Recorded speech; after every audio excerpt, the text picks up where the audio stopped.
enough. I've been ink-stained, scatterbrained, too bright for my own good, so busy chasing fiction that sometimes I forget fact.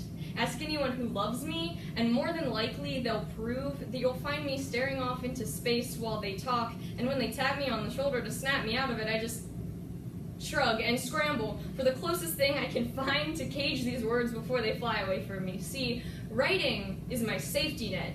My pen can't stutter over syllables in even the simplest sentences, can't talk itself in circles, can't get scared.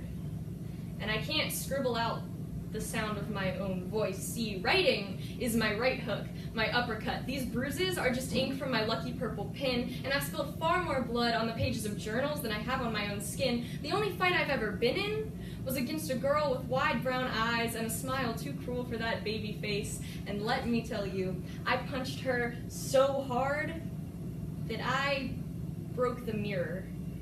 And when the glass shattered, I was alone, nursing bloody knuckles and bruised pride. Me and the girl in the mirror, we waged a war like no other. I traded in this body for a battlefield, this heart for a hand grenade. And when it ended, when I signed my name on that peace treaty with the pen that really was my dear, I burned everything that was left behind, every line, every sentence, every rhyme about that stupid, self-inflicted heartbreak, about drowning when I had been the one to pour concrete around my ankles and throw myself, open wounds and all, into the salt. Sadness makes great fuel for both fire and poetry, but here I am, surrounded by ash and happier than I've ever been, and that's what scares this poet, feeling sunshine on my skin when the word artist is supposed to be preceded by tortured or starving.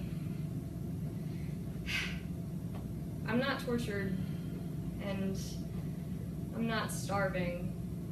So I'm stripped down to spare parts, and I'm standing on square one, and I'm staring fear in the face, and fear looks a lot like a little girl with wide brown eyes and a baby face and a soft smile, clutching that journal with the red ribbon and that green plastic pin close to her chest. Fear looks like the ripped apart pieces of paper crumpled at her feet, balled up to hide the truth written in big, messy elementary school handwriting on every piece of pink paper. I got a journal for my 16th birthday, and for the first time I signed my name on the last page last week.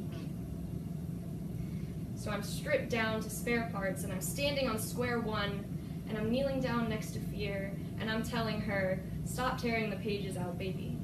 They're big words, I know, like love and hope and courage. And it feels like you're pulling stories out of your bones, but every cell in your body will replace itself in 7 years, so there will always be tales that need telling.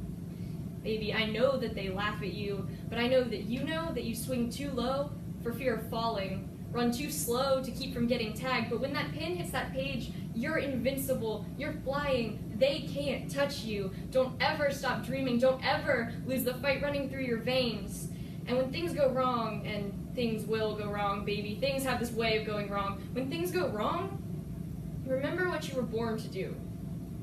You were born to make things right. So take that pen, that journal, a deep breath, and write.